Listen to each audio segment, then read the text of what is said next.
Ya, Kak. bismillahirrahmanirrahim. Assalamualaikum warahmatullahi wabarakatuh.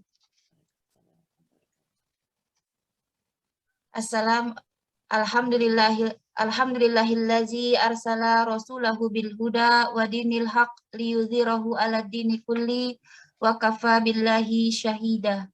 Asyhadu an la ilaha illallah wa asyhadu anna Muhammadan abduhu wa rasuluh la nabiyya ba'dah.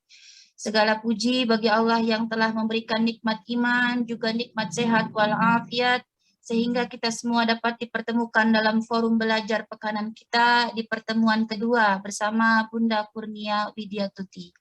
Salawat teriring salam tak lupa kita sanjungkan kepada kedua kita, kekasih hati kita, Nabi besar Muhammad Sallallahu Alaihi Wasallam, juga kepada keluarganya, kepada para sahabat, juga kepada para tabiin.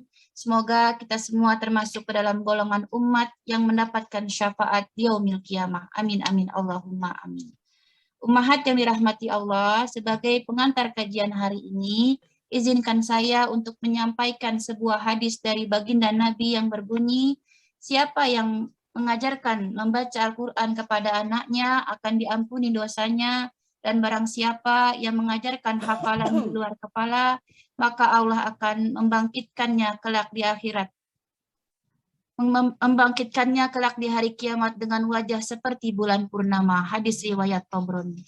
Bagaimana cara kita orang tua untuk mengajari, mendekatkan, dan merasakan keajaiban Al-Quran bersama anak-anak juga keluarga kita. Nah, insya Allah hari ini kita akan belajar materi The Miracle of Quran bersama dengan seorang pakar parenting dan sirah nabawiyah, yaitu Bunda Kurnia Widiatuti, yang ilmu dan kehadirannya telah lama kita nantikan dalam forum belajar SPC. Alhamdulillah beliau telah membersamai kita di sini hingga pukul 14.30 waktu Indonesia Barat.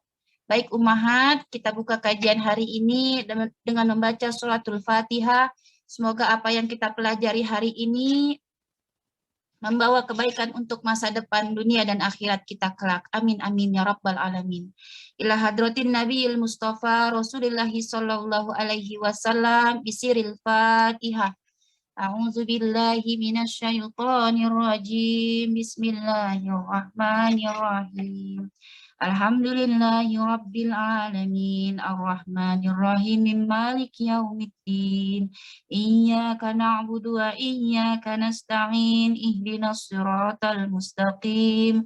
Siratal ladzina an'amta 'alaihim ghairil maghdubi 'alaihim waladdallin. Amin, amin, amin ya rabbal alamin. Baik, untuk mempersingkat kata dan memulai forum, kami sambut Bunda Kurnia Widiatuti. Kepada Bunda Kurnia Widiatuti dengan segala hormat, waktu dan tempat kami persilahkan. Jazakillah Mbak Fairuz, alhamdulillah. Baik, baik. Saya buka materinya dulu. Baik, Bunda.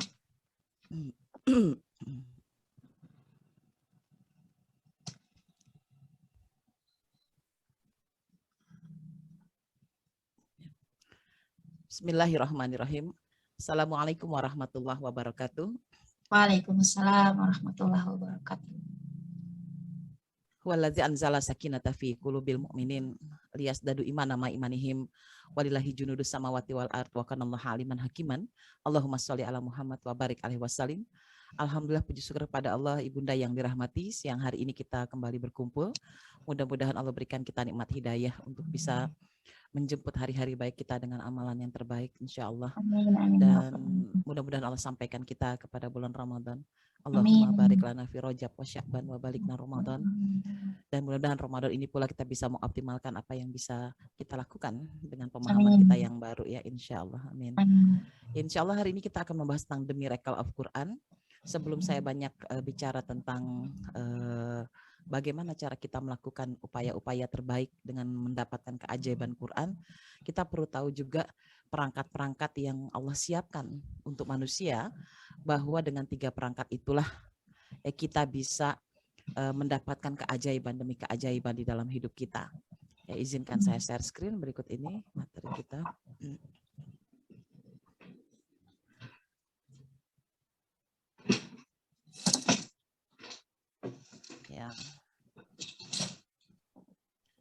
the miracle of Quran. Jadi segala sesuatu bisa menjadi ajaib, segala sesuatu bisa terjadi secara kun fayakun, segala sesuatu bisa berubah kapanpun sesuai dengan kehendak Allah, karena Allah lah sang penggenggam kudrah iradah, yang menguasai dan berkehendak, kudrah iradah. Dan kalau kudrah iradah Allah itu berlaku atas manusia, maka berlakunya langsung kun fayakun. Jadi maka jadilah. Tentulah hal yang demikian yang sangat kita inginkan ya di dalam hidup kita. Sebuah kehidupan di mana kita bisa mendapatkan kebaikan-kebaikan dari kita berinteraksi dengan Allah. Ini mohon maaf lagi agak sedikit gatel ya tenggorokannya. Jadi di dalam tubuh manusia itu ada 3 perangkat yang Allah ciptakan di dalam diri kita, dan ternyata ketiga perangkat ini jika difungsikan secara bersamaan akan menghasilkan optimalisasi sebuah tingkat gitu ya. Tingkat kurodah iradahnya Allah itu terjadi secara kun fayakun. Atau mungkin sesuai dengan harapan paling tidak. Kalimat ini sering kita dengar dengan istilah taufik wal hidayah gitu. Taufik wal hidayah. Apa itu taufik gitu? Taufik itu adalah segala sesuatu yang terjadi atas diri kita yang sesuai dengan harapan kita. Kita punya harapannya apa, dikasihnya itu gitu. Lalu kemudian sesuai dengan waktunya, ya, tepat pada waktunya, dan sesuai juga dengan keinginan Allah. Jadi yang disebut taufik itu ada 3 elemen yang membuat segala sesuatu bisa menjadi miracle. Yang pertama memang keinginan Allah, lalu kemudian keinginan kita, dan waktu yang tepat. Nah ini harus matching 3-tiganya. Kalau 3-tiganya nggak matching, maka tidak terjadilah yang namanya taufik. Apa contohnya? Misal ya, misal kita, saya pernah mau ngebenerin mobil gitu ya. Saya sangat menginginkan mobil saya untuk diperbaiki. Pihak bengkel tentu saja sangat menginginkan gitu, sangat menginginkan agar ada mobil yang datang untuk diperbaiki. Sehingga bertemulah antara kehendak saya dengan kehendak bengkel. Begitu sampai di bengkel, mobil dibawa, ternyata barang yang dibutuhkan tidak ada gitu. Wah Pak, kalau yang spare part yang ini tidak ada, ya. Tidak ada. Kapan adanya? Ya baru sekitar sebulan lagi deh, datang dari importirnya, datang dari importir. Nah artinya kehendak saya dan kehendak tukang bengkel sudah klop, tetapi waktunya tidak tepat, maka tidak terjadi yang namanya taufik. Atau kemudian udah datang barangnya, diteleponlah saya, ditelepon saya sama tukang bengkelnya, Pak, ini sudah ada nih Bu, ini sudah ada nih Bu, order dealnya sudah datang, kapan kira-kira bisa datang ke sini? Nah pada saat itu barangnya ada, kehendak bengkel ada, barang ada, waktunya ada, saya sebagai yang punya mobil nggak punya waktu buat datang untuk memperbaiki mobil saya. Jadi akhirnya nggak ketemu juga. Maka yang disebut dengan taufik adalah bertemunya antara keinginan kita, keinginan Allah, dan pada waktu yang betul-betul tepat. Nah, supaya kita mendapatkan apa yang kita inginkan sesuai dengan kehendak Allah dan juga tepat pada waktunya, makanya kita punya sebuah perangkat yang dipakai atau diberikan oleh Allah untuk berpikir tentang itu. Yaitu disebutnya, kalau saya menyebutnya sebagai 3 ruang berpikir manusia. Ini sudah sangat kita kenal. 3 ruang berpikir manusia itu ada 3. Satu namanya inside the box, yang kedua out of the box, yang ketiga without the box. Mungkin yang ketiga ini jarang kita dengar ya, yang nggak ada boxnya. Berpikir di dalam box, berpikir di luar box, dan berpikir tanpa box atau no box gitu ya, nggak ada boxnya. Nah yang kayak gini ini mungkin proses berpikir kayak gini kita udah mulai sedikit-sedikit paham, tapi bisa jadi belum tepat memahaminya. Kita sering menerjemahkan inside the box sebagai sebuah kerja orang-orang yang cupet katanya, orang yang tidak mau keluar bagai katak dalam tempurung, nggak mau keluar dari kotaknya. Padahal bukan itu yang dimaksud. Atau kita menganggap bahwa orang yang out of the box adalah orang yang sudah berani keluar dari kotak kerdilnya, lalu kemudian dia melihat suasana baru sehingga dia bisa menemukan jalan-jalan keluar yang baru. Mungkin itu benar, tapi mungkin tidak sepenuhnya kita pahami saja. Nah yang baru kita dengar hari ini adalah biasanya without the box. Sesuatu yang nggak ada kotaknya, nah ini disimpannya di mana sama Allah. Gitu. Nah hari ini kita akan kupas untuk bisa mencapai sesuatu yang kita harapkan yang disebut dengan miracle. Yang pertama adalah ini. Fahamilah tentang kerja inside the box. Inside the box itu adalah ternyata Allah simpan kerjanya adanya di otak manusia. Sebuah kekuatan berpikir logis. Jadi adanya di sini. Jadi bukan kekuatan berpikir sempit, bukan, justru berpikir logis. Matematika logis banget dan sangat sistematis berada di ruang dua belahan otak kiri dan kanan ini. Nah, sifat kerjanya ini memang hanya dipakai oleh tubuh kita sekitar 12% saja berada di alam sadar. Kan kita mengira bahwa kita hidup tuh selalu di alam sadar ya, ternyata enggak loh. Kita tuh cuma 12% di alam sadar. Selebihnya sekitar 88% kita ada di ruang yang bernama alam bawah sadar. Dan itu 88% itu yang paling sering kita pakai. Nanti kita lihat 88% itu adanya di mana. Ternyata 12% alam sadar ini, di otak yang ini bukan otak yang sempit, tetapi otak yang justru sangat luar biasa hebatnya. Ada 2000 komputer dengan kapasitas 500 GB, bahkan kita mampu menemukan solusi atas satu masalah, itu 500 cara gitu. 500 cara. Jadi kalau punya anak ngambek, kita punya 500 cara untuk mendiamkan anak kita. Kalau kita punya uang tinggal sedikit, maka kita punya 500 cara untuk membuat uang di kantong kita terisi kembali. Jadi tidak ada alasan bahwa kita tidak bisa menyelesaikan masalah. Karena perangkat inside the box ini didesain untuk sanggup mencari solusi sebanyak itu. Itu baru satu masalah. Kalau ada banyak masalah artinya banyak peluang lagi. Nah, yang berikutnya adalah orang yang berpikir dengan kekuatan otak ini mampu menyelesaikan 60.000 persoalan hidup manusia dalam satu harinya. Jadi aslinya kita ini bisa nyelesain hidup persoalan itu 60.000 setiap hari. Cuman kita itu suka nganggep diri kita tuh udah kebanyakan persoalan, banyak masalah. Jadi udah keburu stres duluan. Padahal sebetulnya itu masalah yang bisa kita lewati. Jadi kalau ada orang bilang aku lagi stres nih gitu. Sebetulnya bukan lagi stres, tetapi dia belum memahami bahwa dirinya punya kemampuan untuk menyelesaikan masalah setiap hari 60.000 persoalan. Artinya kita sebetulnya orang yang tidak pernah bermasalah gitu ya. Idealnya tuh begitu. Tapi kan faktanya masih nyangkut-nyangkut lah ya. Yang nggak enak tuh masih tetap membuat kita kepikiran. Padahal sebetulnya otak kita mampu mengatakan is okay, itu mah biasa gitu. Ya, itu biasa dalam hidup kita. Itu dia, ini penting dulu ya. Nah, kenapa disebut inside the box? Karena di ruang berpikir otak ini dia dibatasi oleh nilai seperti normatif gitu ya, nilai-nilai value, moral, ya undang-undang, hukum gitu. Itu adalah nilai yang disebut inside the box. Bisa diolahnya di dalam otak kita. Lalu ada idealisme tertentu, ada nalar ya, memikirkan tentang hubungan sebab akibat, mencerna sesuatu dengan dalam, itu namanya nalar. Nah, dari sini kita bisa tahu bahwa kerja otak itu memang dibatasi, itu yang membuat dia berada dalam ruang inside the box. Berarti dia boleh dipakai apa? Berarti dia hebat apa enggak? Ya hebat. Karena manusia itu memang butuh ruang perlindungan akal ya, yang kata di dalam apa yang membedakan manusia dengan binatang adalah dia dikasih akal. Sementara binatang tidak dikasih akal. Nah, akal manusia di mana adanya? Adanya di prefrontal cortexnya. Jadi dia mah punya PVC, sementara kalau hewan nggak punya. Jadi kita tuh punya ruang yang bisa mencerna nilai-nilai yang membatasi hidup kita. Ketika itu dilanggar pasti terjadi penyimpangan perilaku yang kita lihat dari diri kita. Ya contoh nih ya, contoh nilai kerja otak tuh dibatasi tuh gini, misal hukum sebab akibat. Kita harusnya minum itu 2 liter air. Tapi ternyata kita hanya minum 1 liter air. Apa yang akan terjadi? Tiba-tiba kita sakit kepala, pusing. Kenapa? Karena darah sudah menjadi berat. Jantung pompanya menjadi ekstra. Dan akhirnya tubuh kita punya sistem darah yang mengental, sakit ngilu di mana-mana, bahkan kalau tersangkut di otak bisa menjadi stroke, bisa berhenti di jantung jadi sakit jantung gitu ya, dan macam-macam.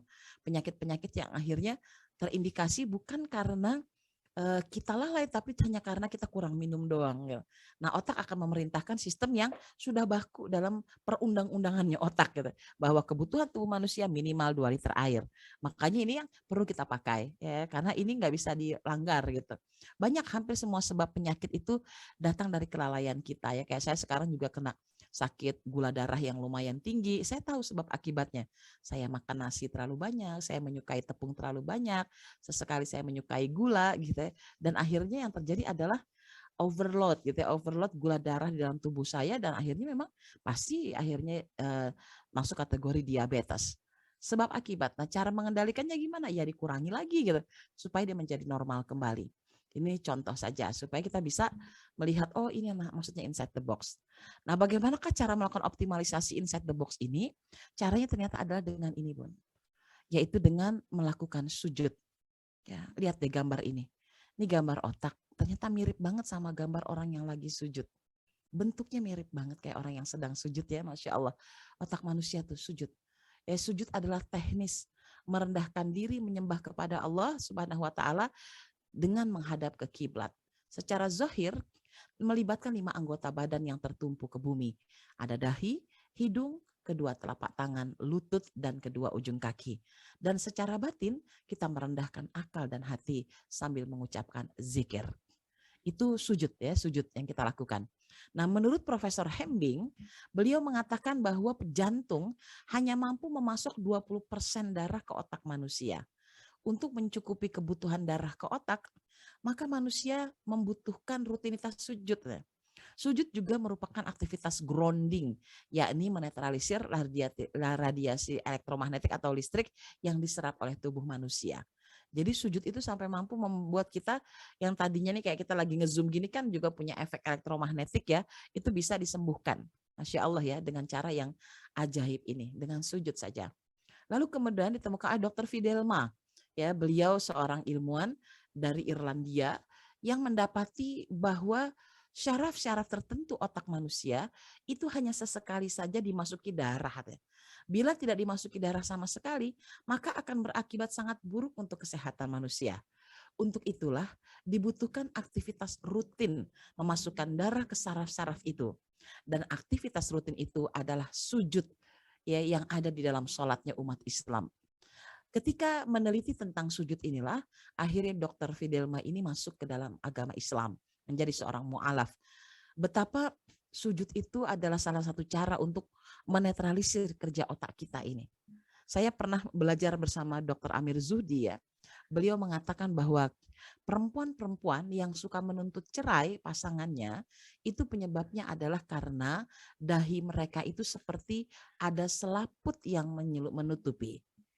Dan selaput itu membuat mereka perempuan itu tidak bisa mendapatkan bisa merasakan dan melihat pesan cinta dari pasangannya, pesan kebahagiaan yang terjadi, kemudian pesan kasih kebaikan dari orang-orang di sekitarnya, dan juga pintu rezeki itu nggak kelihatan. Jadi nggak kelihatan. Dia benar-benar nggak bisa lihat gitu, nggak bisa lihat kebahagiaan nggak kelihatan, cinta nggak kelihatan, kebaikan orang nggak kelihatan, sampai juga pada akhirnya pintu rezeki di depan mata nggak kelihatan, padahal semua itu kelihatan depan matanya. Kita sering lihat orang yang sibuk dengan kebaikan dirinya, tapi dia nggak bisa lihat kebaikan orang lain. Itu biasanya penyebabnya karena ada selaput yang menutupi di bagian dahinya. Nah, obatnya ngapain? Obatnya sujud. Nah, sujud. Biasanya orang-orang yang perempuan yang sering menuntut cerai pasangannya, dia akan selalu terjebak kepada kalimat verbal. Jadi dia sama kata-kata jadi sensitif gitu.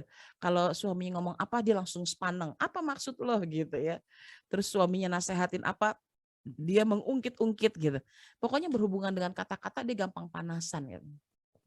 Itu memang disebabkan karena tidak ada aliran darah yang menuju ke otak sehingga selaput itu masih terus penuh gitu ya, tertutupi. Nah, supaya kita bisa menghilangkan hambatan-hambatan tadi, caranya adalah sujud. Sangat baik disarankan sujud itu sampai 2 menit. 2 menit boleh dipilih lah ya, sujud di akhir sujud 2 menit, atau pada saat sholat malam saja 2 menit di akhir juga boleh. Pokoknya upayakan ada yang dimana sujud kita adalah 2 menit. Mudah-mudahan setelah itu kita bisa menangkap rahasia-rahasia yang selama ini tidak bisa ditangkap dalam kehidupan kita. Tuh ya, itu otaknya. Sekarang kita lihat yang kedua, yang juga menjadi elemen penting di dalam diri kita. Jadi kalau yang tadi ini adalah kita berpikir logis, harus mau ikut prosesnya gitu ya, lakukan tindakannya, rencanakan, maka yang berikut ini agak beda gitu. Ini namanya out of the box. Nah, ruang out of the box ini adanya di jantung, Bunda. Di jantung, dia adalah kekuatan kolbu. Kalau kata Rasulullah, inna fil jasadi mudghatan, idza soluhat jasadu kulluhu, idza fasadat jasadu kulluhu ya. Jadi ketika kita baik semuanya, jelek semuanya, ala wahiyya kolbu, itu namanya kolbu.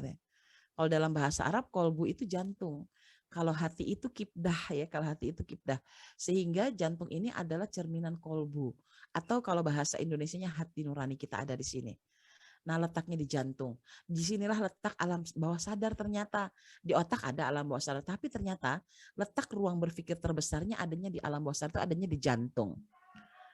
Hasil penelitian dari Andrew Armour, seorang pakar pakar neurokardiologi, beliau itu meneliti jantung, ternyata menemukan ada otak di dalam jantung katanya. Nah, otak di dalam jantung ini bentuknya tidak sama dengan otak kepala, tetapi cara kerjanya sama persis. Dia berupa sistem saraf intrinsik. Nah, diteliti lagi oleh seorang ahli jantung juga namanya Bruce Lipton. Kata Bruce Lipton, jantung adalah gudang alam bawah sadar yang menentukan kualitas hidup seseorang. Jadi ketika ada orang baik-baik melakukan transplantasi jantung pakai jantung orang yang baru bunuh diri, ternyata jantung itu ketika dipakai memang cocok. Tapi perilaku orang yang baik-baik ini berubah menjadi pecandu narkoba, minum-minuman keras. Semua orang kaget gitu, dia jadi berandalan gitu. Terus anehnya dengan jantung baru itu dia bertemu dengan mantan istri orang yang bunuh diri, pemilik jantung sebelumnya.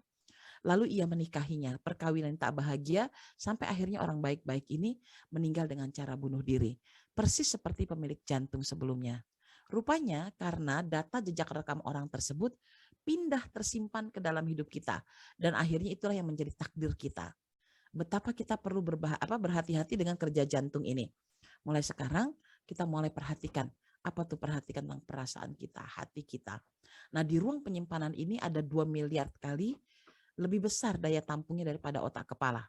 Jadi kalau tadi aja udah luar biasa hebat, ini sekarang daya tampungnya besar.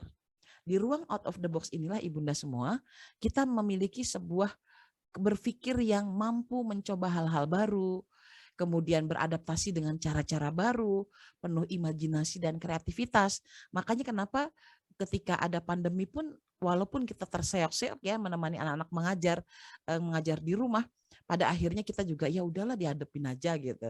Kita bisa beradaptasi juga. Kita disuruh pakai masker terus-terusan, ayolah gitu. Bahkan kalau pergi nggak pakai masker kayak ada yang hilang gitu ya dari badan kita. Ada yang nggak dipakai gitu. Kita cari-cari itu masker. Saking apa kita sudah rupanya cepat beradaptasi dengan situasi dan suasana baru. Itu namanya jantung. Nah, di kerja jantung inilah itu optimalisasinya kalau tadi dengan sholat di sini, dengan sujud, maka yang di sini dengan zikir, ya, dengan zikir kepada Allah. Faiza qadaitumus shalah ya, fazkurullaha qiyaman wa qu'udan wa ala junubikum. Sesungguhnya maka apabila kamu telah selesai melaksanakan sholat, ini tadi udah sholat katanya ya, udah sholat sebelumnya ini udah sholat, ya maka sekarang disuruh apa? Disuruh berzikir. Berzikirnya kapan? Pada saat engkau berdiri, saat engkau duduk, saat engkau berbaring, maka selalulah berzikir. Sampai engkau tuh merasa nyaman, aman, dan tentram. Maka kamu bisa mendirikan sholat lagi ya, seperti biasanya. Sesungguhnya sholat itu adalah kewajiban yang ditentukan waktunya atas orang-orang yang beriman. Jadi emang ada waktu dan jadwalnya. Nah, yang berikutnya adalah yang membuat jiwa kita menjadi tentram dan merasakan keajaiban hidup adalah ketika kita berzikir. Ya. Di antara semua zikir semuanya sangat bermanfaat. Apapun yang terkait dengan Allah itu bermanfaat. Nah, ada yang menarik nih gitu ya. Para sahabat mengatakan, sepeninggalan Rasulullah Shallallahu Alaihi Wasallam, kami diwarisi oleh sebuah aktivitas yang luar biasa katanya. Dia adalah istighfar. Istighfar merupakan satu-satunya benteng aman yang tersisa untuk kita dari azab Allah. Jadi satu-satunya benteng pertahanan kaum muslimin yang paling aman dari azab Allah adalah apa? Istighfar. Maka berzikirlah dengan banyak beristighfar. Karena di hati ini banyak macam-macam. Seringkali kita juga banyak perasaan macam-macam ya. Udah istighfar, astagfirullah, astagfirullah. Saya juga ngalamin peristiwa-peristiwa batin nggak enak, nggak nyaman. Ya udah saya diam aja. Tapi sambil hati saya terus beristighfar. Tujuannya apa sih? Karena ternyata hasil penelitian mengatakan astagfirullahalazim itu ada beberapa huruf jahar ya, sekitar 7 huruf jahar yang diucapkan oleh lisan manusia dan ternyata itu yang mampu mengeluarkan CO2 yang tersumbat di dalam otak. CO2 inilah yang membuat kita mengalami stres, rasa tidak nyaman, ketidakbahagiaan, marah, benci gitu. Itu adanya di situ. Ada CO2 yang terjebak di dalam otak. Dan CO2 itu bisa lebih gampang dikeluarkan ketika kita mengucapkan astagfirullahalazim katanya. Masya Allah ya. Jadi benar ya kalau di Al-Quran dikatakan, dan Allah sekali-kali tidak akan mengazab mereka sedang kamu berada di antara mereka. Dan tidak pula Allah akan mengazab mereka sedang mereka meminta ampun katanya. Kan orang kalau lagi stres, lagi banyak pikiran, dan rasanya kayak diajab gitu ya. Kenapa nggak enak banget sih gitu ya kalau kita punya pikiran kayak gini. Dan cuma istighfar yang membuat kita tuh langsung merasa pelan-pelan kita bisa memulihkan ya energi rasa tidak nyaman kita. Itulah keajaiban. Ya. Nah berikutnya Ibnu Katsir menekankan, ya, Ibnu Katsir rahimahullah berkata, barang siapa yang menghiasi dirinya dengan amalan ini, yaitu memperbanyak istighfar, maka Allah akan mempermudah rezekinya, memudahkan urusannya, dan menjaga kekuatan jiwa dan raganya. Masya Allah. Coba apalagi yang kita cari dalam hidup ini kalau bukan karena kita menginginkan ini semua. Dan Ibnu Katsir mengatakan ada ibadah yang paling sederhana, ringan dan mudah dilakukan, ya istighfar. Nah, yang lebih saya bikin tersentuh adalah Ibnu Qayyim Al-Jauziyah rahimahullah. Beliau mengatakan, bila engkau ingin berdoa, sementara waktu yang kau miliki begitu sempit, padahal dadamu dipenuhi oleh begitu banyak keinginan, maka jadikanlah seluruh isi doamu itu istighfar saja ya. Agar Allah memaafkanmu, maka bila dia memaafkanmu, maka semua keperluanmu akan dipenuhi olehnya tanpa engkau memintanya. Masya Allah. Jadi memang ada satu aktivitas yang luar biasa. Kerja jantung itu berzikir ya. Dek, dek, dek. Kan detak jantung tuh kayak detak orang berzikir. Subhanallah, subhanallah, subhanallah, subhanallah. La ilaha illallah, la ilaha illallah, la ilaha illallah. Astagfirullah hal azim, astagfirullah hal azim, astagfirullah hal azim. Itu kan bunyi detak jantung sebetulnya. Irama detak jantung kita. Dan itulah yang membuat segala keajaiban hidup itu miracle terjadi di sini. Ya tadi dibilang, kamu akan dipermudah rezekinya, dimudahkan urusannya, dijaga kekuatan jiwa dan raganya. Istighfar aja, istighfar. Jadi di dalam hidup manusia itu, kalau kita pengen mengubah nasib, cukup dengan beristighfar. Sekaligus kita bisa mendapatkan kesehatan yang optimal ya tadi karena dia ada CO2 yang dikeluarkan dari otak lalu O2 akan masuk ke dalam otak kita sehingga kita punya cara berpikir yang lebih jernih dari sebelumnya. Ini rahasia zikir. Ya, detak jantung. Gunakan detak jantung kita untuk berzikir dari la ilaha illallah, la ilaha illallah atau astagfirullah hal azim, astagfirullah hal azim. Persis seperti detak jantung, ada iramanya. Ya. Oke, sekarang yang ketiga. Yaitu ruang yang bernama without the box. Nggak ada boxnya. Nah, yang nggak ada boxnya ini ternyata letaknya di wilayah yang bernama spiritual, yaitu ruh manusia. Tidaklah manusia diberikan pengetahuan tentang ruh kecuali sedikit. Nah, di ruang ruh ini ternyata ruh itu nggak bisa dipakai separuh-separuh kayak tadi. Kalau alam sadar bisa 12%, alam bawah sadar 88%, kalau ruh nggak bisa. Karena dia merupakan alam tak sadar. Dia ada tapi dia menggerakkan seluruh sistem kehidupan manusia. Maka 100% ruh ini harus kita pakai. Nah, sistem ruhiyah yang 100% inilah ternyata itulah cara kita berkomunikasi secara spiritual dengan Allah. Dengan apa? Dengan kekuatan doa. Maka kekuatan doa adalah cara yang memperkuat berpikir logis matematis. Ya misalkan kan gini, kita kan kalau berdoa, ya Allah pengen mobil, ya Allah pengen mobil misalnya, pengen mobil. Maka keinginan kita pengen mobil itu jika terus dipanjatkan kepada Allah dan yakin Allah akan memberikannya, maka Allah akan membuat kita mampu berpikir logis. Gitu. Ya udah sekarang kamu ya dikasih tuh ilham-ilham nih. Aku pertemukan kamu nih dengan orang yang membuat kamu punya jalan usaha, kamu bisa nabung dan kamu bisa beli mobil impianmu. Ya. Jadi Allah yang mempertemukan kita dengan cara-cara logis matematisnya. Cuman kadang-kadang kita anggap bahwa kekuatan doa itu nggak terkait dengan logika matematika logis, padahal sangat terkait. Cuman kita suka nggak tahu cara kerja Allah saja. Sebetulnya semua yang bergerak mendekat kepada kita ini bukan menggerak tanpa kehendak Allah gitu. Semua tuh bergerak dengan kehendak Allah. Seperti saya ketemu Mbak Mimi ketemu ibu-ibu di SPC, ibu-ibu yang lain ketemu lagi, itu kan bukan sesuatu yang kita cari, tapi dia mendekat lalu bergabung kepada kita. Dan skenario itu siapa yang pegang? Tentu saja Allah Subhanahu wa taala. Makanya kita jangan pernah bosan untuk berdoa. Supaya apa? Didekatkan dengan cara-cara yang logis matematis gitu ya, atau matematika logis. Nah, yang berikutnya adalah orang yang punya kemampuan with out the box biasanya dia punya jiwa yang damai. Kenapa? Karena saking seringnya berinteraksi dengan Allah, dengan Tuhannya. Manusia akan mudah memahami esensi kehidupan, menemukan solusi kehidupan dengan cepat dan tepat. Kenapa? Karena kita shortcut langsung ke Allahnya. Kita menemukan cara-cara Allah. Contoh yang paling gampang tuh gini, kenapa kita perlu tahu bahwa kita ini sebetulnya semua kehendak kita tuh Allah yang atur. Ya. Kan kita suka punya goal setting ya. Goal setting tuh impian yang pengen kita capai. Lalu kita bikin planning dong, gitu, planning gitu. Bikin planning perencanaan-perencanaan supaya mimpi kita bisa tercapai. Nah, ada bagian yang tengah-tengah di antara planning dan goal setting itu namanya stepping, langkah. Nah, ketika bicara stepping inilah ada langkah yang memang langkah kita sesuai dengan rencana kita, tapi jangan lupa di stepping itu ada rencana Allah. Yang Allah bisa mengubahnya kapanpun. Bisa mengubahnya menjadi lebih cepat sampai dengan impian, atau seperti dibelokin dulu, kayaknya jauh, tapi sebetulnya itu membuat semua mimpi-mimpi yang terdapat dalam daftar mimpi kita akan wujudnya bersamaan meski waktunya harus sedikit mundur gitu dari yang seharusnya kita inginkan. Maka fahamilah bahwa ada peran Allah dalam hal spiritual ini.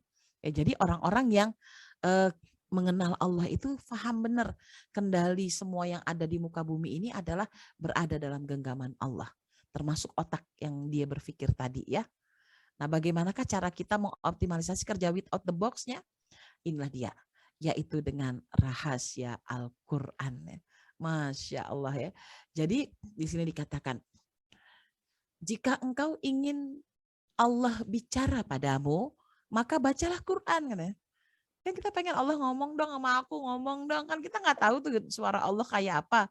Ya udah baca Quran. Maka kalau kamu baca Quran, kamu baca terjemahnya, kamu tahu Allah sedang berbicara kepada kita. Dan kamu akan menemukan perasaan yang luar biasa ya. Jadi ada cerita seorang yang mu'alaf gitu, orang mu'alaf yang baru saja masuk Islam. Terus dia bilang, ya Allah, tunjukkan kepadaku bahwa engkau akan memberikan keajaiban kepadaku. Engkau akan bicara langsung denganku. Ditungguin. Kok Allah nggak bicara-bicara padahal dia udah jadi muslim. Wah, jangan-jangan ada yang salah nih ya dalam pemahaman dia. Dia bilang, jangan-jangan saya salah masuk agama nih. Akhirnya ya udahlah, ternyata Allah nggak mau dengerin, nggak mau menunjukkan suaranya kepadaku. Dia nggak mau mengerti apa yang aku butuhkan. Nah, gitu. Dia marah ceritanya sudah jadi mu'alaf, tapi ternyata Allah nggak mau menunjukkan. Terus akhirnya dia bukalah lembaran-lembaran Quran. Dia bacalah terjemahnya. Alangkah terkejutnya dia. Begitu dia baca terjemahannya, dia mendapati Allah seperti sedang berdialog dengannya. Dengan seperti bersahut-sahutan. Apa yang menjadi pertanyaannya? Di situ Allah menjawab. Apa yang terfikir yang selama ini menjadi hal-hal yang menjadi pertanyaan dalam hidupnya. Semua jawaban-jawaban itu ada dalam Quran yang ia baca. Masya Allah ya. Jadi kadang-kala kita tuh pengen ngobrol sama Allah gak tahu caranya. Maka kalau pengen tahu caranya baca Quran. Tapi dan jika kau ingin bicara kepada Allah, sekarang kalau kita yang pengen ngobrol sama Allah, maka sholatlah. Jadi nggak bisa dilepasin emang nih gitu ya. Sholat, zikir, Quran tuh nggak boleh dilepasin. Dan sebaik-baik zikir tentu adalah Al-Quran. Jadi kalau kita pengen bicara dengan Allah, maka sholat. Ya Allah, saya pengen ngadu, ya Allah, saya punya masalah besar. Sholat. Ya Allah, saya lagi repot banget, banyak urusan yang belum bisa saya selesaikan, ya Allah. Sholat, karena kita pengen ngobrol sama Allah. Gitu. Jadi kita yang mau bicara, kita yang mau butuh Allah, maka perbanyaklah sholat. Tapi kita pengen dengar Allah ngobrol sama kita, sedang menghibur kita, sedang membahagiakan kita, sedang memberikan berita gembira kepada kita, maka bacalah Quran. Kamu akan bahagia. Nabi Muhammad SAW berkata, bacalah Al-Quran. Karena kelak ia akan memberi syafaat kepada orang yang membacanya. Ya, ini kan kabar gembira banget. Aduh ya Allah, siapa yang gak pengen dapat pertolongan Al-Quran. Jadi ketika mungkin saja kita disiksa kubur seharusnya, tiba-tiba Quran datang menyelimuti kita dan mengatakan, wahai tanah, jangan pernah kau sakiti orang ini. Karena orang ini senantiasa membaca Quran. Setidak-tidaknya Al-Fatihah selalu kita baca. Lalu Al-Fatihah sebagai umul Quran menyelimuti kita dari siksa kubur di alam kubur kita. Itulah bentuk-bentuk syafaat Quran kepada kita. atau dia rela menghalangi kita untuk tercebur ke api neraka. Karena Al-Quran datang kepada Allah dengan mengatakan, Allah, jangan masukkan ia menjadi ahlun nar, karena sesungguhnya ia mencintai aku, Al-Quran. Meskipun kita membacanya terbata-bata, terseok-seok, berjuang, ya setidak-tidaknya Al-Fatihah sebanyak 5 waktu selalu kita baca, sebanyak 17 kali dalam sholat kita. Itu selalu kita baca, Masya Allah. Nah, yang berikutnya adalah bahwa kata Rasulullah, orang yang mahir membaca Al-Quran, dia akan ditempatkan bersama malaikat-malaikat pencatat yang patuh kepada Allah, yang selalu berbuat kebaikan. Nah, Masya Allah ya. Jadi Al-Quran tuh memang ada penjaganya berupa malaikat ya, yang bisa diperintah Allah kapanpun buat menjaga kebaikan buat kita semua. Dan dia baik banget sama kita gitu. Inilah salah satu rukun iman yang kedua, iman kepada malaikat. Setelah iman kepada Allah, kita disuruh iman kepada malaikat. Dan ternyata bentuk malaikat itu adalah penjaga gitu ya, penjaga yang sesuai dengan kehendak Allah dimanapun diperintahkan. Nah, iman kepada malaikat ini kadang-kala kita tidak mau kurang sekali kita yakini gitu. Saya mah benar-benar tahu bahwa malaikat tuh ada, bahkan seringkali minta tolong gitu ya. Karena apa? Karena Rasulullah pernah bersolawat begini, as-salatu wassalamu alaika malaikatu muqarrabin gitu. Solawat dan salam kepada engkau wahai malaikat muqarrabin. Salawat dan salam kepada engkau wahai malaikat yang dekat ya. Jadi malaikat tuh ya dekat, ada banyak, ada di mana-mana, ada di tubuh kita, ada di luar tubuh kita, ada di setiap kesempatan dan setiap saat. Nah, tugas mereka adalah kalau kita ahlul Quran, mereka bisa diperintah Allah kapanpun untuk berbuat baik kepada kita. Suatu hari ketika adik perempuan saya berada di ruang ICU selama 2 bulan karena COVID ya, hari-hari yang kami lakukan yang mengirimkan Quran untuk dibacakan. Gimana caranya supaya dia menjadi syifa ya bagi keluarga kita? Caranya tuh kalau mau ngirim Al-Quran ke saudara kita, sebutkan nama kita, bintinya. Misalkan gini, ya Allah, saya Kurnia Widiatuti binti Warnali ingin membaca Al-Quran ayat-ayatmu. Mohon izin agar ayat Al-Quranmu ini menjadi syifa penyembuh bagi adik perempuanku. Sebut nama adik perempuannya, Wardah Handayani binti Warnali. Mulai baca. Begitu baca, itu kayak orang ditransfer. Quran itu ditransfer. Kita kebagian, saudara kita kebagian. Terus begitu ya. Makanya kenapa disaranin kalau baca Al-Fatihah itu, berikan Al-Fatihah untuk anak-anak kita. Ya Allah, kukirimkan Al-Fatihah untuk anak pertamaku yang bernama, anak kedua yang bernama, terus sampai anaknya ada berapa, kepada suamiku yang bernama, kepada mertuaku yang bernama, kepada orang tuaku yang bernama. Siapa yang pengen kita kirim Al-Fatihah, maka kirimkan Al-Fatihah itu untuk mereka. Ya, insya Allah itu akan mendapatkan barokah dan manfaat buat kita. Ya, alhamdulillah adik saya sembuh, bisa keluar ICU, yang sebetulnya seluruh organ itu hampir dikatakan diperbaiki semuanya ya, karena gagal ginjal, gagal jantung, gagal paru-paru, bayangin gitu ya. Pembuluh darahnya kental sampai 5.000 ya. Nilainya harusnya kan paling tinggi 500, ini 5.500. Jadi melampaui angka yang seharusnya 11 kali lipatnya. Dan alhamdulillah selamat ya, darahnya ditukar, diganti, dicuci, macam-macam ya. Masya Allah, Quran menjadi penyelamatnya. Dan yang berikutnya adalah Al-Quran merupakan hidangan dari Allah. Siapapun yang masuk ke sana akan mendapati jaminan keamanan. Quran itu ternyata hidangan gitu ya. Sajian dari Allah yang kalau kita mengambilnya, wah Masya Allah kita mendapatkan jaminan keamanan. Dan berikutnya, rumah yang dibuat untuk membaca Al-Quran akan dihadiri malaikat. Penghuni rumah akan merasakan bahwa rumahnya menjadi luas katanya. Rumah yang dibacakan Al-Quran akan menyinari penduduk-penduduk langit katanya.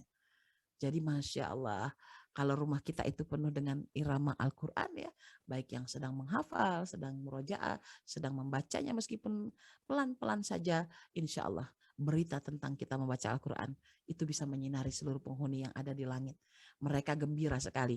Jadi kalau menurut Syekh Al-Maqdisi gitu ya, Ibrahim Al-Maqdisi, beliau mengatakan bahwa satu hal yang membuat iri para malaikat adalah malaikat itu nggak bisa baca Quran.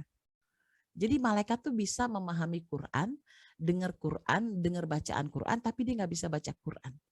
Kenapa? Karena Allah tidak mengizinkan dia bisa membaca Al-Quran. Dia tugasnya berzikir saja, tapi bukan Al-Quran. Makanya kalau ada manusia bisa baca Quran, itu dia datengin. Karena dia sangat bahagia mendengar ayat-ayat Allah itu dilantunkan.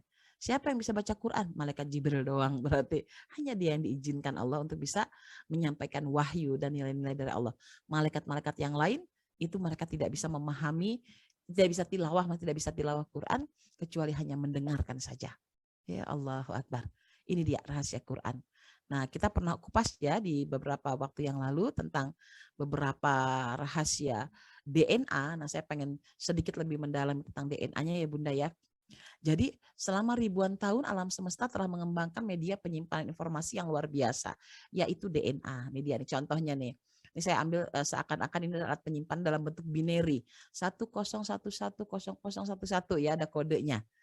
Nah, ini merupakan alat penyimpanan tertua di alam semesta. Bahkan si kehebatan DNA ini mampu melakukan cetak ulang, cetak biru bahkan ya, cetak ulang data itu sampai berkali-kali gitu ya, berkali-kali disalin berkali-kali.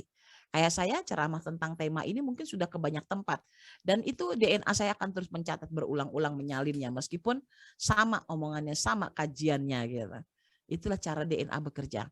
Sampai akhirnya para ilmuwan di Harvard di Amerika Serikat dan juga di Bioinformatika atau Institut Bioinformatika Eropa, mereka itu meneliti sejak puluhan tahun silam ada ide untuk menyimpan data digital yang ada di muka bumi ini untuk disimpan dalam DNA manusia. Jadi siap-siap nanti kita akan dimasukin semacam implan atau chip gitu ya, ditempel sedikit saja ke kulit kita, di bawah kulit kita, dan semuanya data jejak rekam apapun yang terkait dengan kita itu disimpan di dalam DNA kita, lalu terhubung ke seluruh semesta. Ya Masya Allah. Jadi hasil penelitian ini mengatakan ratusan ribu DVD penyimpanan data kalau disimpannya di DNA itu cukup dengan ukuran sebesar pentol korek api aja udah cukup. Jadi ada DNA kita yang dahsyat ini. Di sini jejak rekam kita. Ya. Nah kita pernah bahas ini bahwa dalam DNA kita itu seperti ada perpustakaan raksasa yang menyimpan data hidup manusia. Kalau kita bodoh ada, jadi pinter ada. Jadi kaya ada, jadi miskin ada. Jadi sedih seumur hidup ada, jadi bahagia seumur hidup ada. Nah tinggal mana yang kita panggil dari data yang ada di dalam DNA. Kalau sering manggilnya yang jelek-jelek, ya pasti kejadian jelek yang datang. Kalau sering berprasangka baik tentang hidup, maka yang baik-baik itulah yang akan kita dapatkan. Nah, maka keajaiban hidup hanya terjadi di ruang DNA. Kenapa? Karena sejuta detik itu bisa dirubah kalau kita mau lakukannya. Nah, bagaimana cara merubahnya? Nah, teman-teman kemarin juga sudah tahu. Ya, nah ada rahasia DNA yang menarik yaitu di dark DNA dan junk DNA.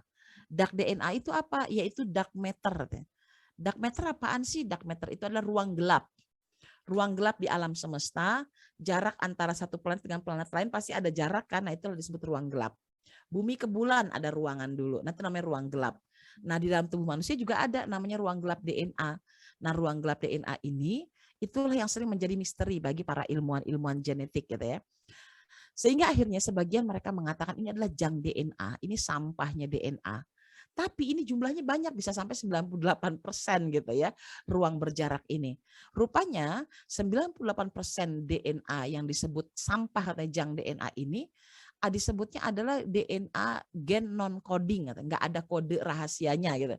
Jadi kalau tadi ini di atas sini, nah nih di atas sini ada kode 1001 gitu.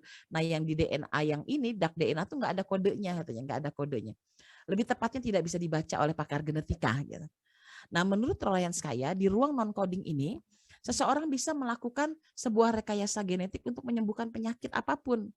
Mau sakit kanker bisa sembuh, kemudian bisa juga autis bisa sembuh, asalkan kita bisa memasukkan kode-kodenya dengan tepat. Cuman tentu proses untuk bisa memasukkan kode atau coding DNA ini biayanya sangat mahal dan penelitiannya panjang. Meskipun demikian, Ryan Skaya sampai mengatakan, pekerjaan kami sangat memungkinkan Anda katanya untuk memikirkan apa yang dapat kami lakukan dengan 98% itu katanya. Jadi mereka bisa melakukan rekayasa genetik, bikin manusia Superman bisa, manusia super kuat, bisa bikin manusia jadi bodoh semua bisa bikin manusia menjadi sangat taat kepada Allah bisa, semuanya bisa dilakukan di 98%. Nah, akhirnya terinspirasi dari Quran surah Fussilat ayat 53 yaitu yang didengar oleh Dr. Ahmad Khan dari Duke University di Amerika Serikat. ketemu ayat ini, kemudian akan kami tunjukkan tanda kekuasaan kami kepada alam dan diri mereka sendiri. Sampai jelas bagi mereka kebenarannya. Nah dia penasaran. Masa iya gitu dalam tubuh manusia ada ayat-ayat Allah. Inilah penelitian beliau ya. Jadi gini nih, kalau mau ngebayangin dak DNA, ini ada proteinnya, lalu tiba-tiba tidak ada protein dan ada protein lagi. Kurang lebih seperti itu ya gambaran jang DNA. Dokter Ahmad kan ngambil jang DNA yang nggak kelihatan itu, yang katanya udahlah dianggap sampah. Ternyata di tempat yang dibilang sampah itu dia menemukan ayat-ayat Allah. Iqra bismi rabbikal ladzi khalaq. Itulah ayat yang diterima oleh beliau dalam bentuk DNA, adanya di tempat non coding tadi yang nggak ada kodenya, ternyata kodenya adalah Al-Quran. Masya Allah ya, dari sini kita tahu ya ternyata di badan kita ini ada Al-Quran, tepatnya di DNA.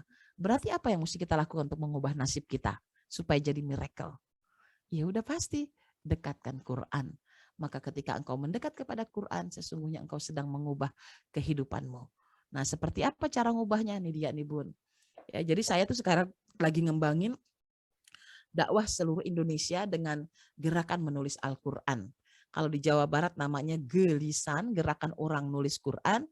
Kalau di Depok namanya Gema, ya, Gema, gerakan menulis Al-Quran. Kita keliling ke banyak tempat, lalu kemudian mengajarkan orang-orang untuk melakukan aktivasi pembenahan sel tubuhnya dengan menulis Al-Quran. Ya, selain membaca, selain menghafal, maka juga menulis Al-Quran. Saya sarankan ibu bunda semua untuk bulan Ramadan besok memiliki Al-Quran tulis gitu ya, Al-Quran tulis.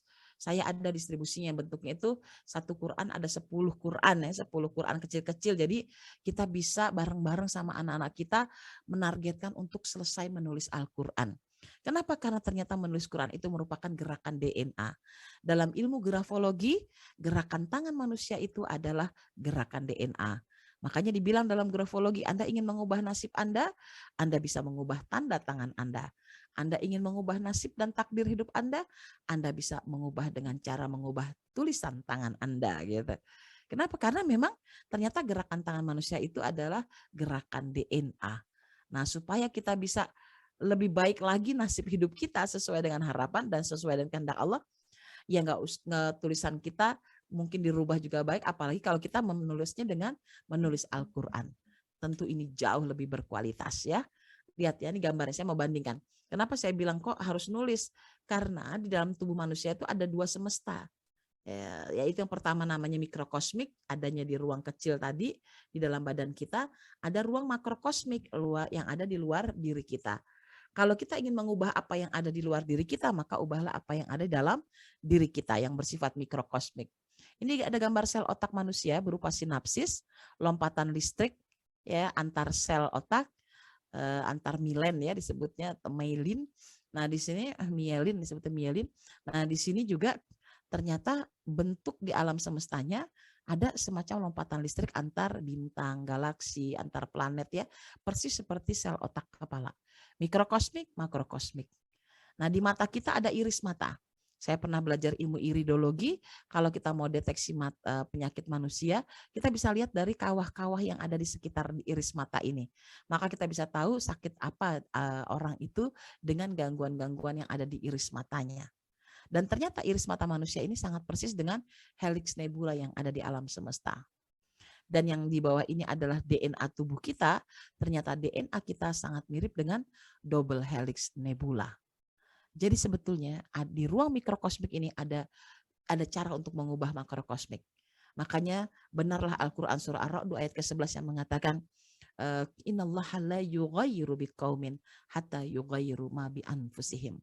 Sesungguhnya Allah tidak akan mengubah keadaan suatu kaum apa yang di luar dirinya, kaum, sampai ia mau mengubah apa yang ada di dalam dirinya sendiri, mikrokosmik. Ya sekarang kita dekati Quran, belajar Quran, menulis Quran, ya, dialog sama Allah dengan Quran, banyak sholat, banyak zikir supaya tiga elemen tadi, fikir yaitu otak, kemudian zikir di dada kita dan juga spiritual kita itu teraktivasi secara bersamaan di dalam hidup kita. Nah, bagaimana sekarang cara terapinya? Ya, cara terapi Qur'annya. Kayak gini, Bun. Ini caranya, teknisnya ya. Jadi teknisnya adalah kalau kita pengen mengubah apa yang dalam diri kita, bayangkan kita sedang pakai kacamata. Kacamata kita ini terdiri dari sisi kanan dan kiri mata kita. Kita kalau pakai kacamata kan ada di satu wajah ya, tapi ternyata kalau ditutup salah satu mata kita tuh melihatnya beda-beda gitu. Nah, diambil contoh gambar ini. Disebut kontras, yaitu ketika kita melihat sisi yang kontras ini, sisi yang kita lihat itu sesuatu yang nggak kita sukai. Lihat sisi yang sebelah kiri ini kan gambar sebetulnya dermaga, cuman kelihatan kayak berantakan gitu ya, amburadul, seperti kayu-kayu yang nyongat-nyongat, orang bilang apa ya, keluar-keluar menonjol, dan kita kurang suka. Sementara di sisi mata yang kanan kita melihat ada pemandangan laut yang luas, banyak bangku-bangku pantai yang berjejer, orang-orang yang sedang berlalu lalang di sana, dan kelihatannya happy banget di ruang itu. Itu mata kanan kita, ini disebut sebagai clarity, clear, sesuatu yang sangat kita sukai. Nah, bagaimana cara kita membuat keajaiban terjadi dalam diri kita? Sebetulnya nggak usah repot-repot. Nggak usah banyak-banyak kita mengubah hidup kita. Cukup kita mengubah dengan sedikit menggerakkan arah pandangan kita. Ya, misalkan nih dari mata kita begini, langsung geser sedikit ke kanan. Begitu geser sedikit ke kanan, kita akan melihat hal-hal yang disebut like. Yang kita sukai, wow, pantai yang indah, wow, gitu ya. Pemandangan yang sangat luas, bersih, terhampar gitu. Kita langsung melihatnya kebahagiaan. Tapi kalau kita lihat dari sini langsung belok ke kiri, makanya kita adalah rungsep. Masya Allah itu kayu berantakan banget, botol aqua ada nyelip di situ. Ya ampun itu kafe sampai semerawut kayak begitu, semuanya kelihatan yang rusep-rusepnya dari sebelah kiri mata kita.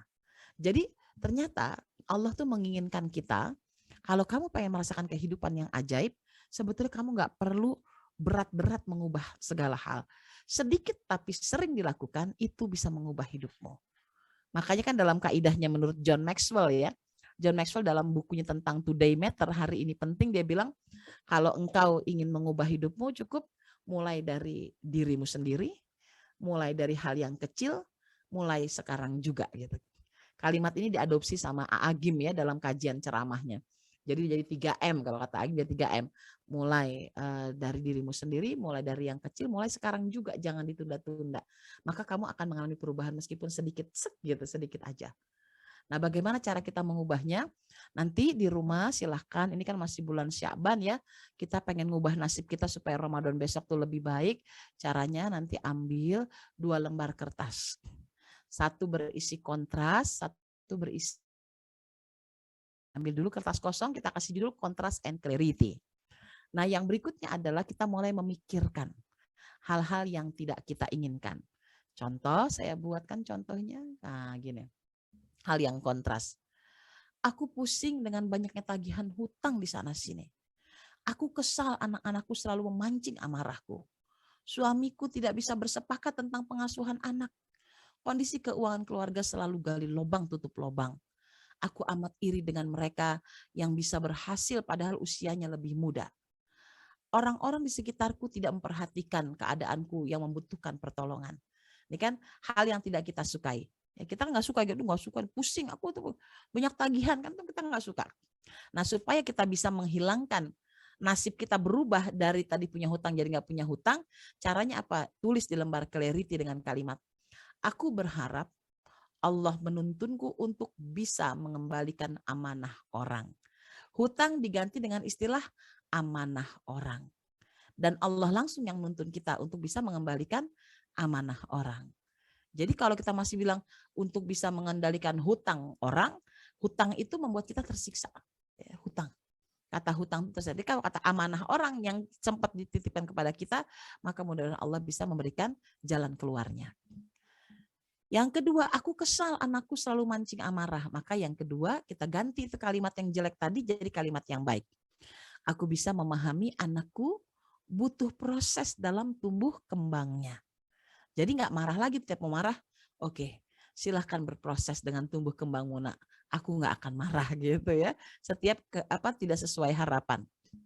Yang ketiga, suamiku tidak bisa sepakat tentang pengasuhan. Maka kita mulai yang kita inginkan sebenarnya apa?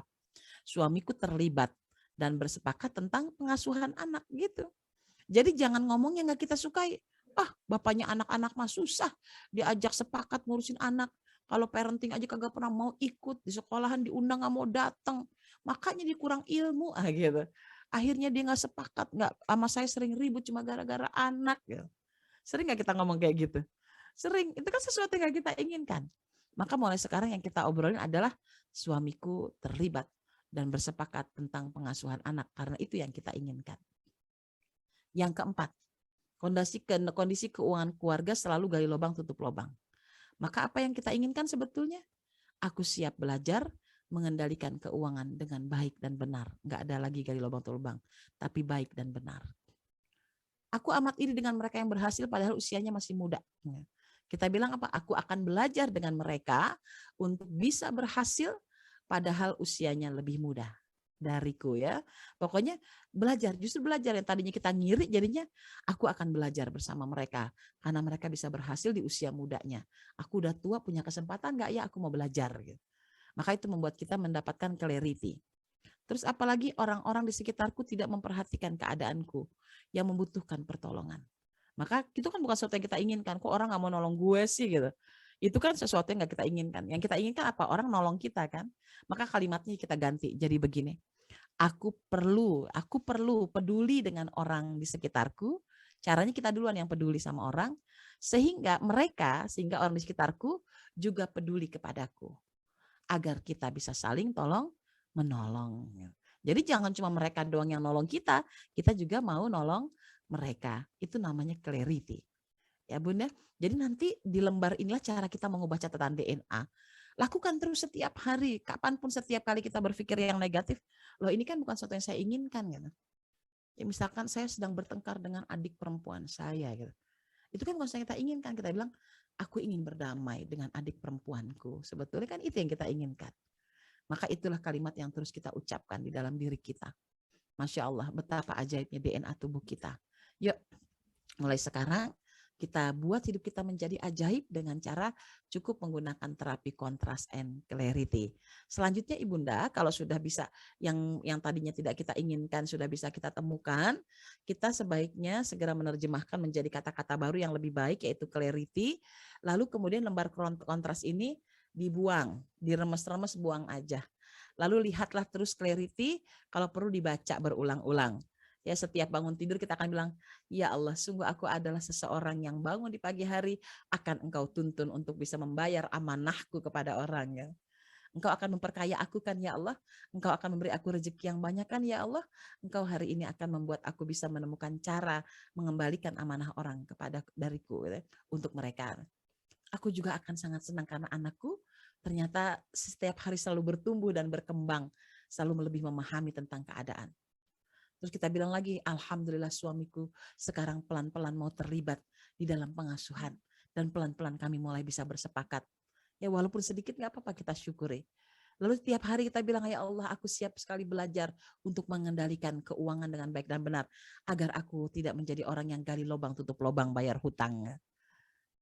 Lalu aku akan belajar dengan mereka untuk bisa yang berhasil meskipun usia mereka lebih muda dariku. Aku siap menolong orang agar mereka pun suatu hari siap menolongku ketika aku membutuhkan pertolongan mereka. Maka akhirnya setiap pagi hari, hari-hari kita bangun dari tidur itu yang ada adalah kebahagiaan dan kebahagiaan. Inilah yang disebut dengan the miracle. Nanti silahkan dipakai untuk aplikasi apapun. Itu yang bisa saya sampaikan, kita diskusi lebih banyak saja pada siang hari ini. Mudah-mudahan Ibu Bunda semua mendapatkan barokah dari ilmu yang saya sampaikan. Billahi taufiq wal hidayah. Assalamualaikum warahmatullahi wabarakatuh. Waalaikumsalam warahmatullahi wabarakatuh. Masya Allah. Hampir berapa bulan kita terjeda belajar sama Bunda Kurnia ya. Masya Allah. Insya Allah materi ini akan panjang kita bahas ya Bunda ya. Insya Allah ke depan Bunda akan memberikan kita kelanjutan dari tema yang hari ini untuk kita pelajari sama-sama di setiap pekan keempat insya Allah. Baik Ummahat, Bunda mengizinkan kita untuk saling berdiskusi atau melemparkan sebuah pertanyaan kepada Bunda untuk beliau membantu memberikan jawabannya. Dibuka sesi pertanyaan jika di antara teman-teman masih ingin mengkonfirmasikan pertanyaan, dipersilahkan.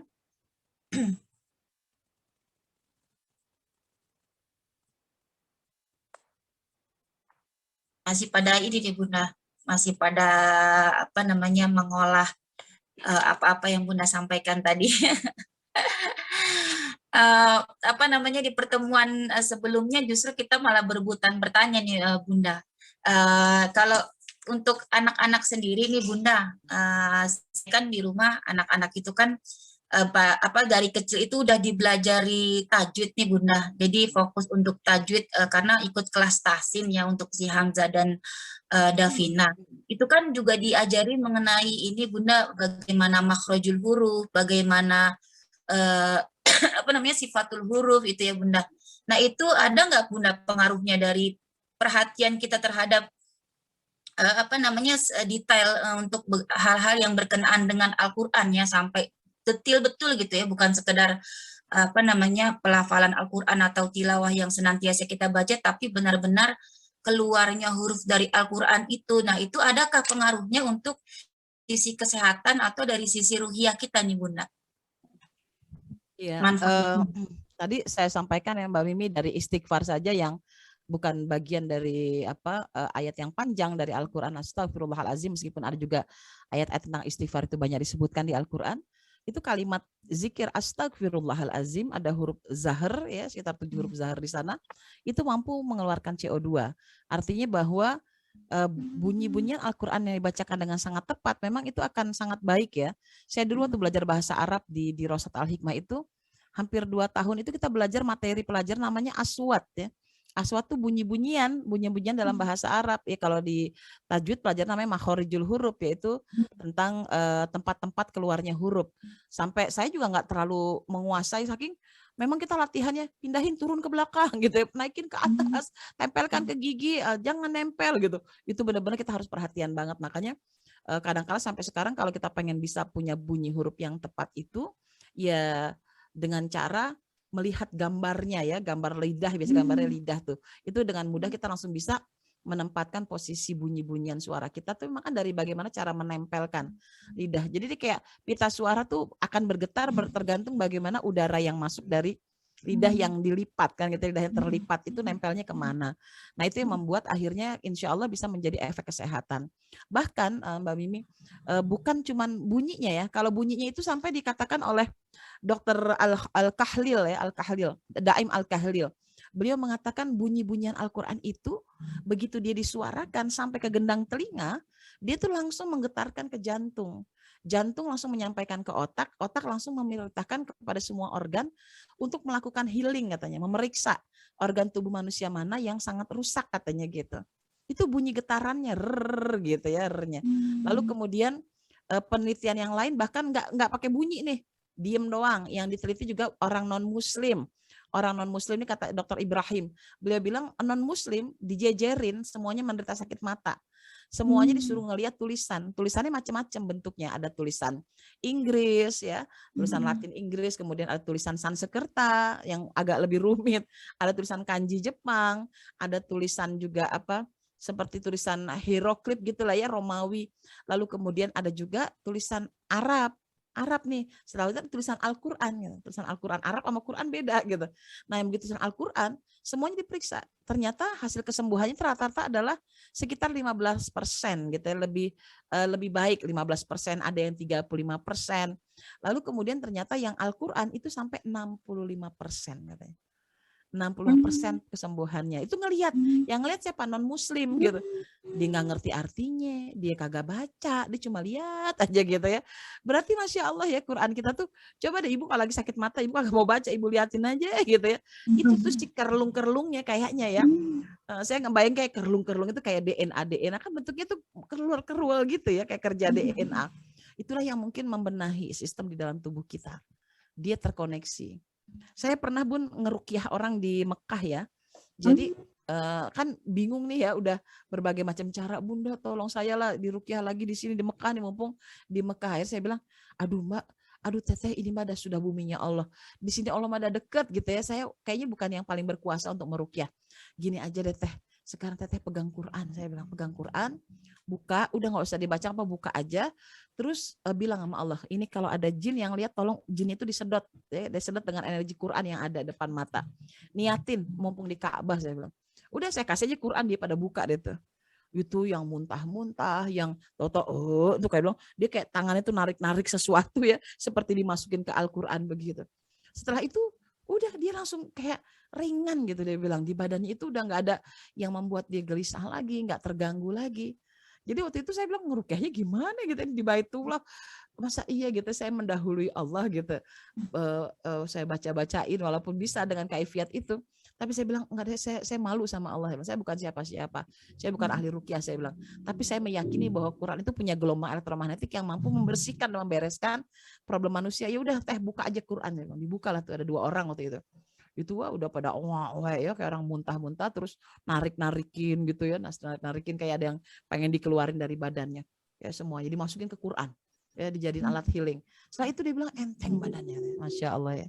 Itu tuh keajaiban Quran. Itu secara ya Masya Allah lah pokoknya gelombangnya itu dahsyat makanya. Ya soalnya emang kalamnya Allah ya. Jadi ajaib. Baik, jazakillah khairan Bunda Kurnia. Dipersilakan kepada ummahat yang ingin bertanya secara langsung. Enggak, silakan Bun. Kita punya waktu 20 menit lagi nih. Masih ada kesempatan tuh nih ibu-ibunya lagi pada, nah ada Umu Ica. Bisa juga untuk terapi narkoba ya, Teh Mimi. Nah, Jadi saya pernah cerita juga, mungkin saya lupa kemarin sempat cerita apa enggak ya waktu materi sebelumnya. Jadi saya kan punya adik laki-laki ya, di penjara 5 tahun. Terus kan saya kirimin Al-Quran tulis ke sana.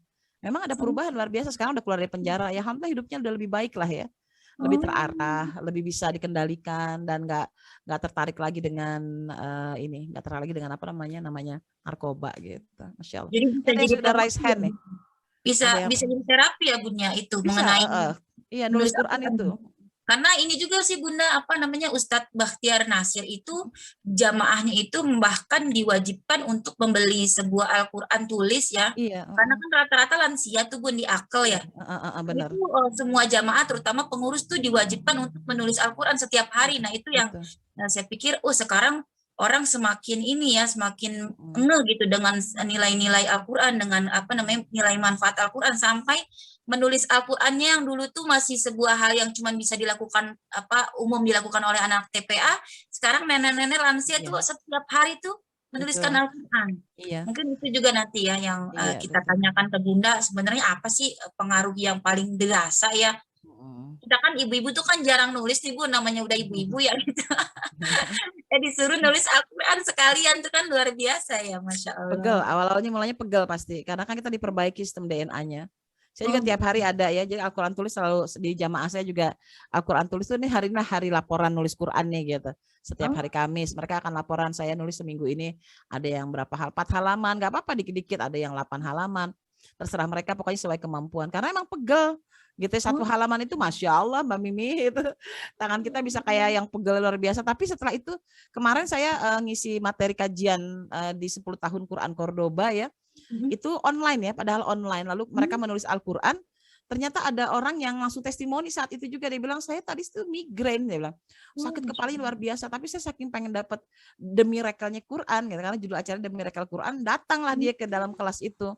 Langsung dia tulis tuh Quran sambil nangis-nangis dia nulis ya, menterapi DNA-nya dengan tulisan Quran. Ternyata setelah itu dia bilang setelah itu tiba-tiba migrain saya hilang, katanya sakitnya hilang yang dirasakan. Itu ajaib ya gitu itu Quran tuh. Sifat beneran. Ada yang sudah raise hand nih Mbak Mimi. Ada Umu Ica, silakan Umu Ica. Mangga. Assalamualaikum. Waalaikumsalam. Suaranya pelan ya? Iya, lagi kurang sehat mungkin. Sinyal juga mau sedikit saya juga kan pasien ya, pasien paru gitu. Yang untuk bicara saja dulu operasi itu agak susah. Saya bicara tentang kekuatan Al-Quran ya. Kemudian saya ikut di odos. Gitu. Jadi mulai dengan membaca pelan-pelan memang saya rasakan jadi susah ya buat saya karena kedepannya lebih bisa, maksudnya lebih tenang juga tuh, lebih enak gitu karena waktu pas operasi itu kalau bicara banyak masih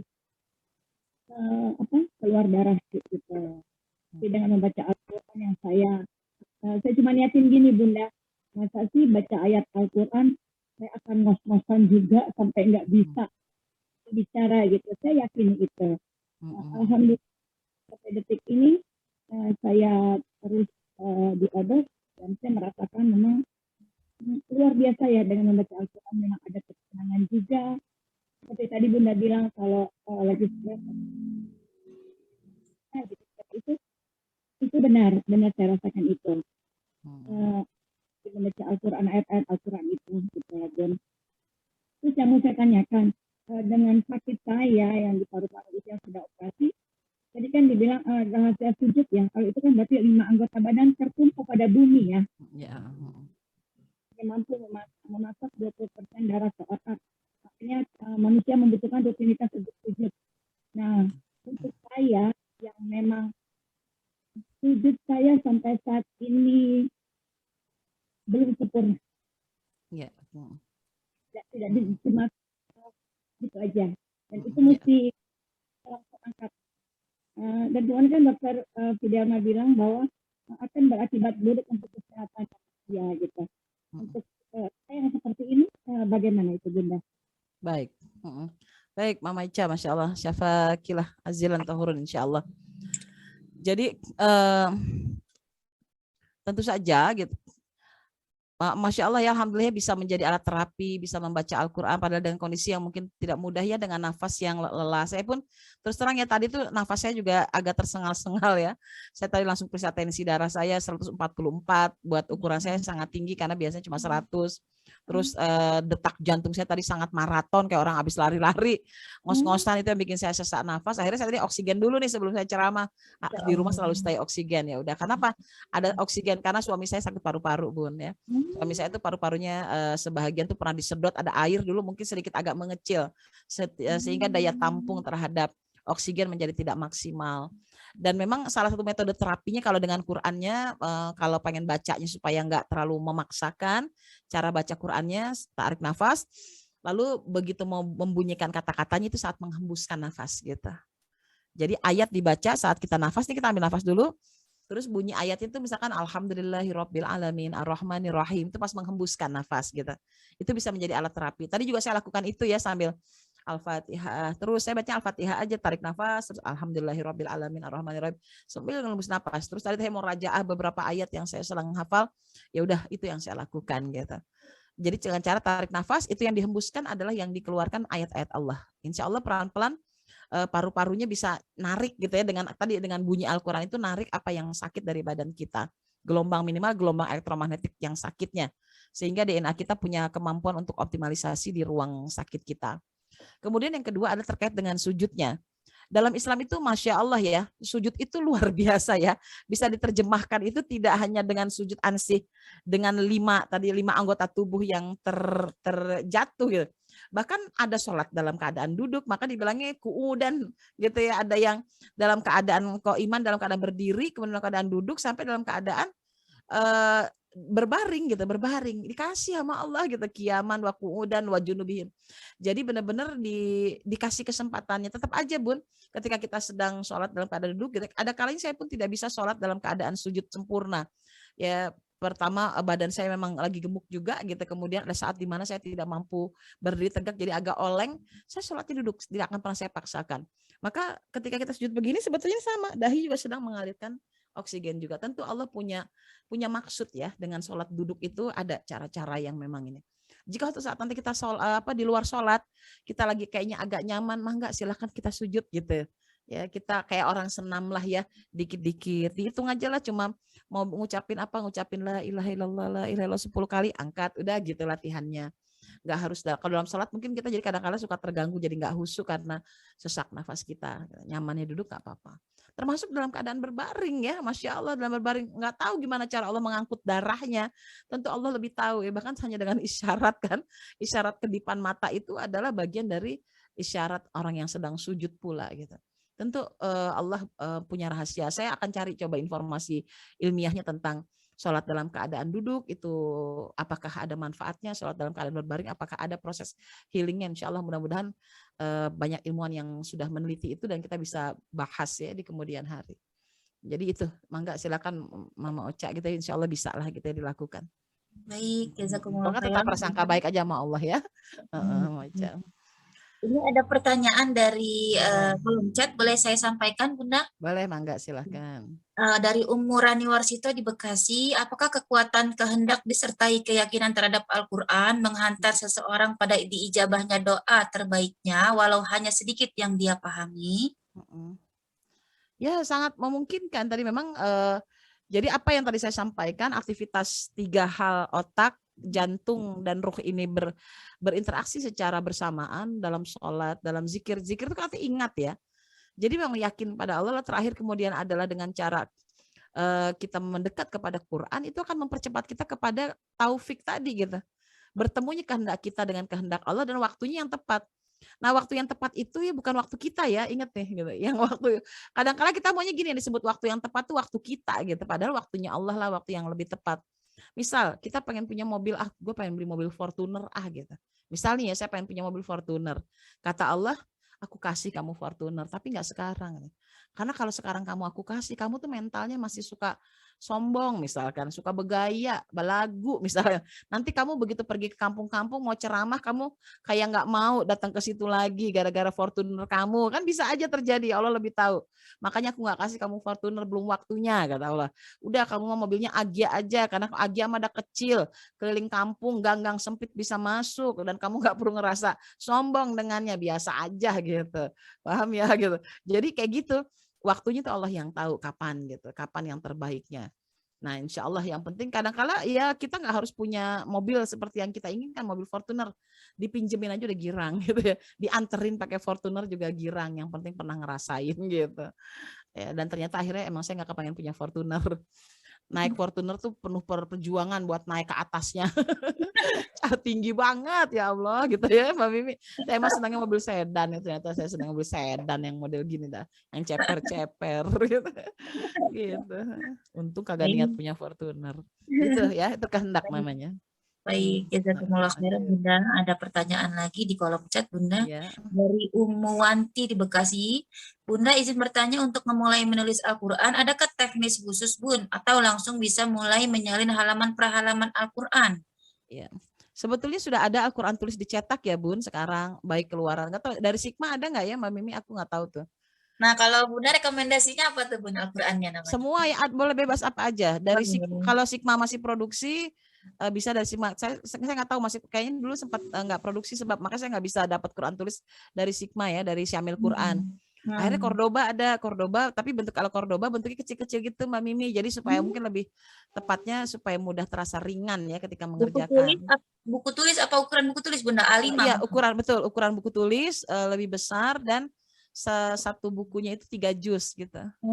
Jadi lebih, mungkin kita kayak nggak ngerasa diuber-uber ya, kan kalau yang sebagian suka 5 juz ya, agak tebel. 6 juz apa 5 juz, pokoknya 6 Quran apa 5 Quran ya, itu biasanya kayak gitu, 6 juz. Nah itu agak, kita ngeliatnya kayak nggak kelar-kelar gitu. Gitu. Saya nggak tahu kalau dari AKL apa bentuknya. Terus ada juga yang dari Quran Jawa Timur juga ada gitu, dari pesantren. Nah, bisa browsing sih banyak gitu. Macam-macam ya, rata-rata harganya ada sampai 200 gitu. Ada juga yang murah, silahkan dipilih aja sih Bun. Itu kalau tinggal mau menebalkan. Dulu, zaman ketika Quran tulis itu belum ada di Indonesia, belum populer, saya kan mengasuh anak-anak yatim, anak duafa ya di lingkungan kami ini. Terus guru-guru tuh pada gini, Bunda, aduh saya stres katanya.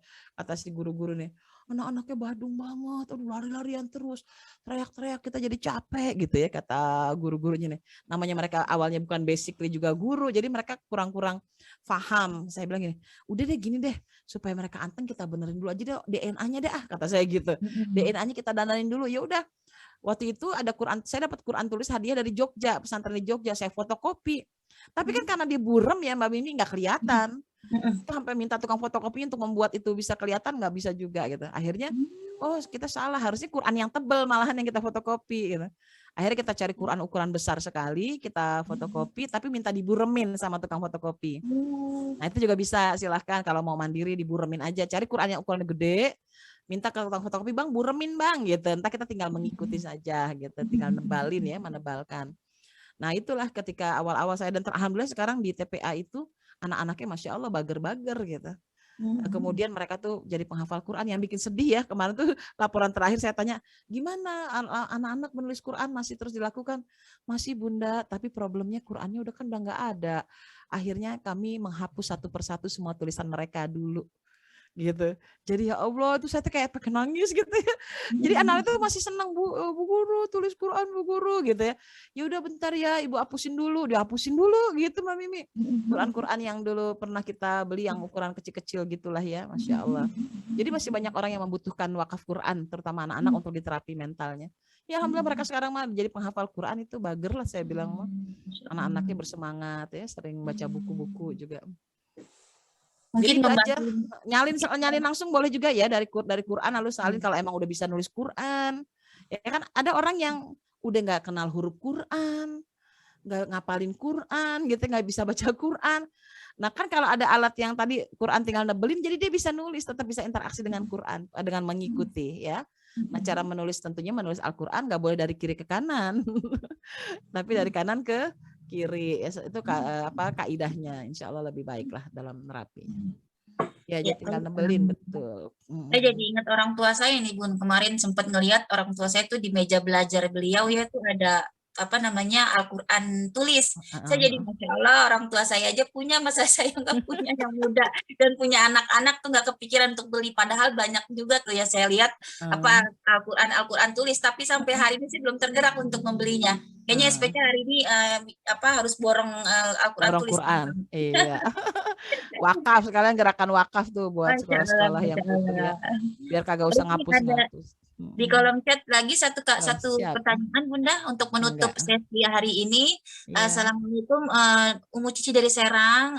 Bunda izin bertanya, lebih baik baca Al-Quran dengan artinya atau baca Al-Quran saja tapi lebih banyak yang dibaca, terutama ketika bulan Ramadan ini? Setiap orang punya capaian target dalam proses pembelajarannya di bulan Ramadan berbeda-beda. Mangga aja Bunda. Bunda ingin mengejar banyak berkali-kali hatam boleh, silahkan. Tapi ingin tahun ini ingin lebih memahami, mangga sambil baca dan memahami. Mumpung kesempatannya, pokoknya ini kesempatan Ramadan bisa jadi belum tentu datang lagi kepada kita. Ambil yang paling kita nyaman gitu, nyaman. Ya nyamannya, oh saya kayaknya pengen tahu banget nih sejak ikut kajian Bunda misalnya gitu. Kok jadi nyaman kalau saya tahu artinya, atau saya mau ngejar target menulis Quran dalam 1 bulan, berhasil 1 Quran ditulis, mangga silahkan, itu juga boleh. Karena kan ketika kita sedang menulis kita juga baca otomatis ya, kalau udah bisa baca Quran mah. Jadi otomatis ikutan hatam ya. Dan pasti perjuangan lah, aku juga ngerasain perjuangan banget ya nulis Quran itu, Masya Allah. Itu rasain deh Mami. Pegel gitu ya, pegel terusnya. Ya Allah, kita mesti konsentrasinya. Tapi nggak apa-apa. Mungkin tuh DNA saya yang udah terlalu semerawut gitu ya, tidak hidup yang udah kebanyakan dosa, kita udah tua jadi rada pegel gitu. Ya udah saya benahin aja terus gitu. Insya Allah lama-lama sih akhirnya cepet juga. Waktu awal-awal sih ya Allah, 1 halaman itu penuh perjuangan. Sampai akhirnya saya kalau pergi umroh itu saya selalu bawa Al-Quran tulis di pesawat terbang, kan daripada kita bengong ya cengok gitu, nulis gitu ya, saya nulis Quran di pesawat. Udah dicicil-cicil dikit-dikit, alhamdulillah tuh beberapa kitab-kitab separuh udah di Quran yang satu ini, separuh di Quran yang ini, ya misah-misah jadi kececer-cecer.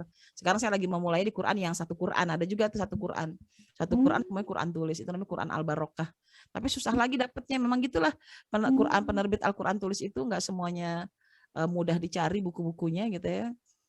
Tapi sekarang ada juga yang banyak yang menggantikan. Di antara ada Cordoba, ada AQL, ada mungkin mudah-mudahan Syamil Quran juga produksi, dan banyak tempat ada.